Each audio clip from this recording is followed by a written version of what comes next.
Welcome to the sidelines chapter on the Gukesh QGD. In this chapter, we would be covering white sidelines on the 7th and the 8th move in the Gukesh QGD system.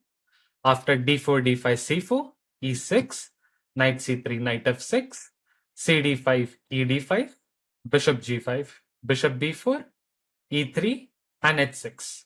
This is our starting point for this chapter. In the previous chapter, we had covered the Queen A4 system lines. And in this chapter, we are going to be looking at all of White's side lines apart from Queen A4 check. We have checked the main line with Bishop H4 in this position. And so this chapter would basically cover the major side lines after Bishop F6, Queen F6, as well as 7th Bishop F4, which has been a favorite of the German Grandmaster Keimer Vincent. And yeah, let's start with Bishop F4. So this is a very new system and was introduced by Vincent Keimer against Ritvik Raja, one of the players who I used to work with. With Bishop F4, White's basically claiming that we can't play G5 anymore due to the threat of Bishop E5, and our knight on F6 is pinned, so we have some issues with the pawn on D5. And unlike Bishop H4, where after G5, White is only forced to go Bishop G3, and White cannot pin us here because of the idea of knight playing knight E4. And so for Bishop F4, we deal differently. And we already know that our light square bishop is the worst placed piece in the QGD setups, and thus we play Bishop F5.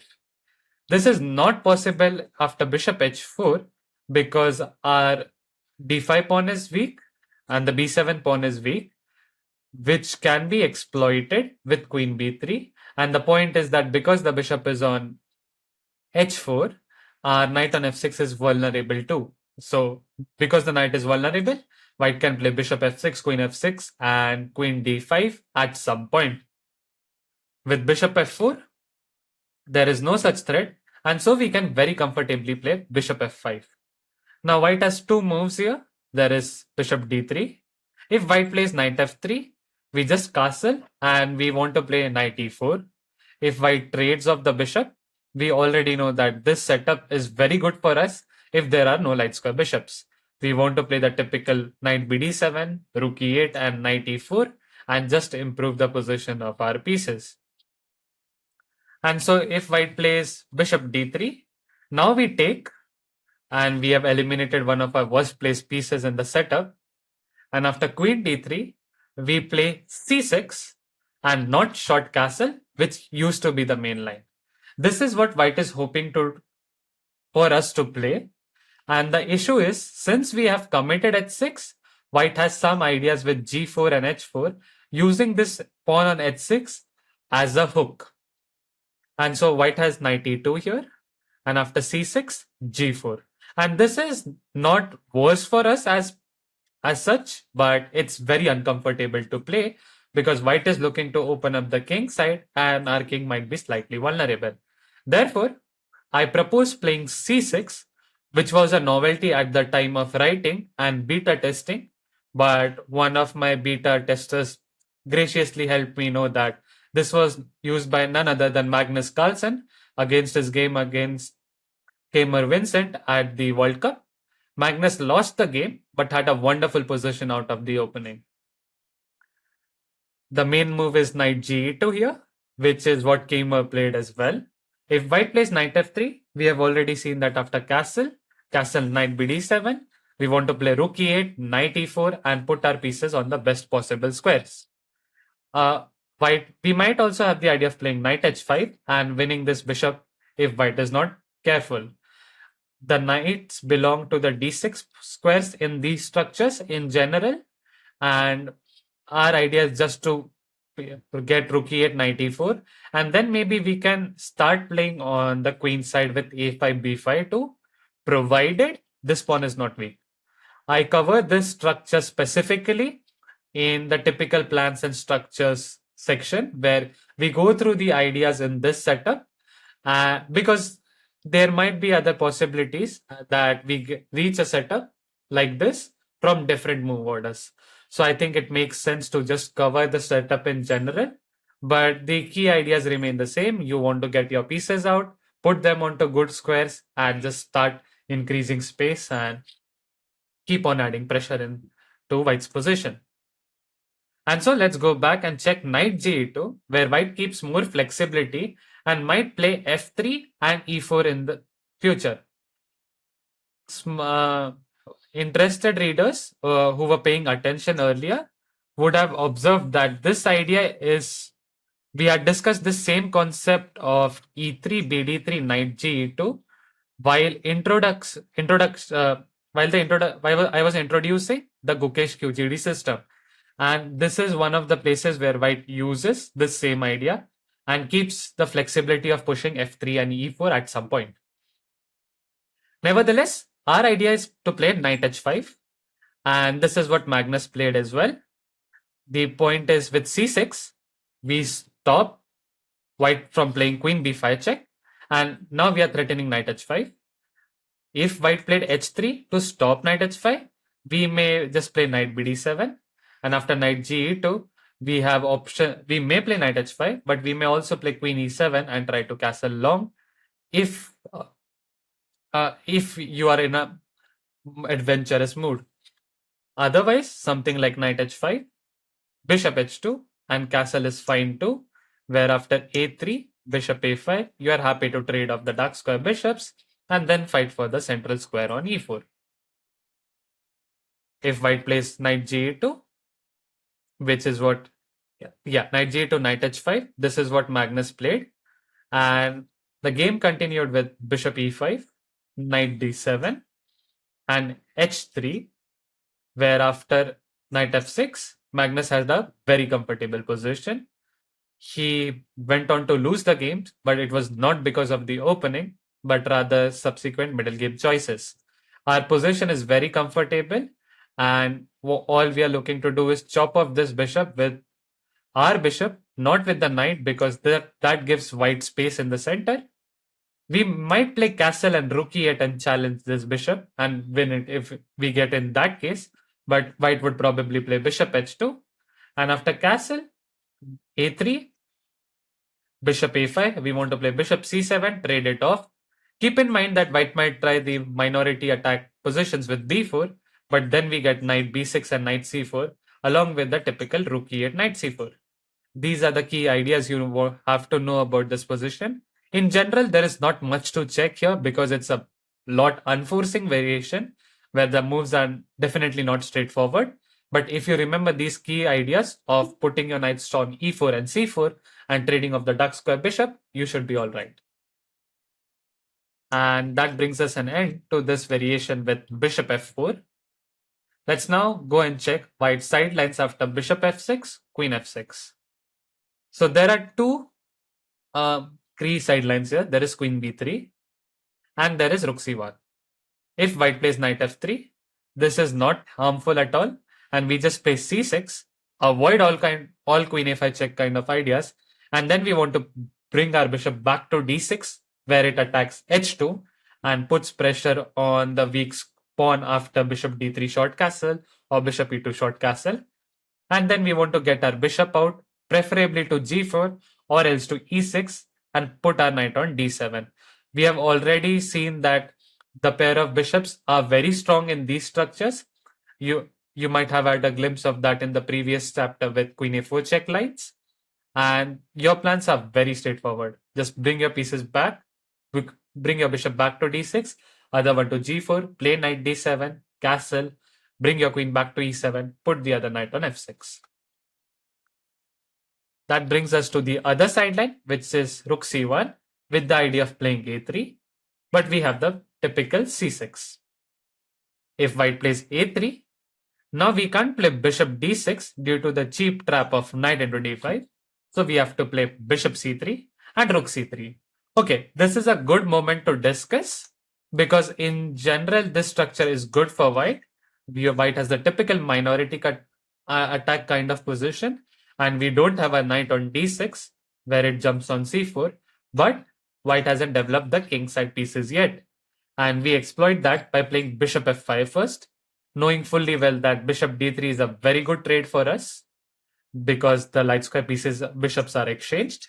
If white plays knight f3, then we just have knight d7 and absolutely no problems in the position because we can castle comfortably. If white plays b4 anytime, we may have ideas of a5 or knight b6 looking to exploit these weaknesses on the queen side. If white plays queen b3, trying to stop us from playing knight d7, we still have knight d7 because if white plays queen b7, by the way, knight f3 is not good, and we might just castle and have the typical knight b6, knight c8, knight d6 ideas in the air, probably with queen e7 included, so that queen into b7 is not a threat. And if white plays queen into b7, we have rook b8, and even though white wins a pawn with queen into c6, after rook b2, we have great counterplay. The rook's getting deep into white's position, and white now needs to be really worried about the threats on the queen side as well as the lack of development.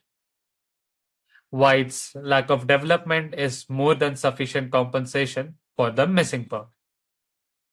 And so we come back to the key sideline of this chapter with queen b3. With queen b3, what white is trying to do is put pressure on this pawn and take our bishop. So white is hoping for us to take on c3, after which white will have b into c3, where white has recovered the pawn, and c6, bishop d3, followed by knight e2 and f3, and not knight f3. White keeps a small advantage. White might even gain space on the queen side with a4, a5, and the key problem for us is that the c8 bishop is restricted due to the weakness on b7. We can't play b6 because then it weakens the pawn on c6, which white will try to exploit with c4. And so we play queen d6, retaining the bishop and defending the pawn. Now our idea is to play c6, bishop a5, bishop c7, and if we are able to keep the bishops on the board, we'll remain better. White's key test is a3, where white forces, and not forces, tempts us to give up our bishop, which we accept. We couldn't play bishop a5 because of queen b5 check, knight c6 and b4, where we lose our pawn on d5. By the way, it's important to note that instead of a3, if white plays knight f3, we have c6 and the typical knight d7, knight f6 idea. If white plays a3, we go back, and then we want to play knight d7, knight f6, get our bishop back to c7, defend this pawn somehow, either with queen e7 and setting up a cheap trap of bishop h2 for short castle, or play rook b8 and get this bishop out with bishop g4. So a3, white is asking us to take, which we have to accept. Now white's key move is queen c3, because you really don't want to spoil the pawn structure when it's not forced. And what do? We know that this bishop is the worst placed piece in this setup, so bishop f5. Our idea is the straightforward knight d7, c6, and short castle. Because we have got our bishop out, there is no problem with the typical Carlsberg pawn structure. Now, there are three key ideas for white. One is rook c1, and the main line for this line is for this chapter is queen b4, which is probably the most cunning idea for white in this position. And probably we just to point it out, knight f3 is not good, because after knight d7, we have seen this setup where we'll follow up with c6 and short castle, where we have absolutely no issues in the position. Let's go and check rook c1 first. So what white is forcing us to play c6, and then white wants to play queen b3, so that we don't have queen b6 anymore, and we have to stay passive and defend this pawn.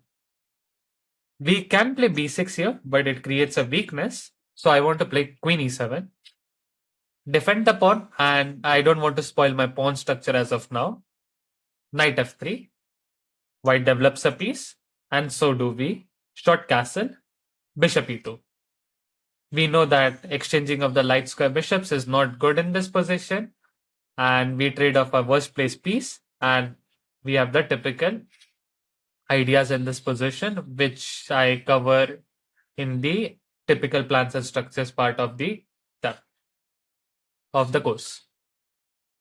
If white plays bishop e2, we want to play knight d7 as usual, but queen b7 is threatened, and so we start with rook ca with the idea of playing rook c7 and then knight d7, after which our position is completely fine. These positions may seem a bit dull, and I agree, these are one of the dullest lines in the course.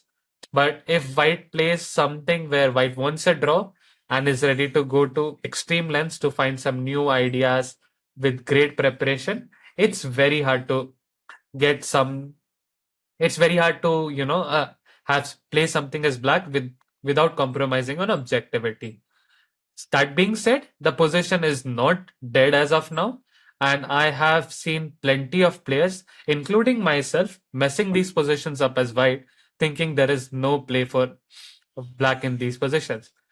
Okay, maybe the position's equalish, but there are still queens and rooks and two minor pieces on the board. So it's not dead as of now, and all you can all you can try to do is just improve your position little by little, keep on increasing pressure with every single move, and play a long game. It's not convenient, but at some points we just can't avoid such equal positions. Okay, take it in this way.